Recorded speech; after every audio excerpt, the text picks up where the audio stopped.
biliyorum. Çok sıkıldım bu hayattan. Bir şeyler eksik diyorum ama bulamıyorum.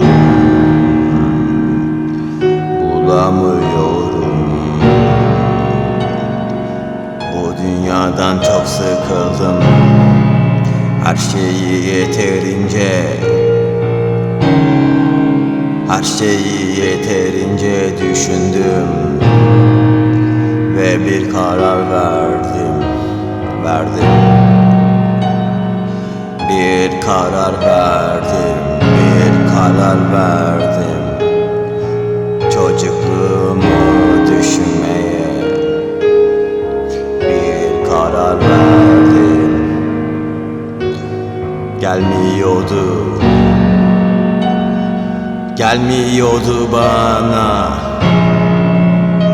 Gelmiyordu bana.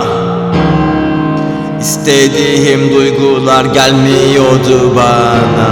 Ben de bir karar verdim. Delirmeye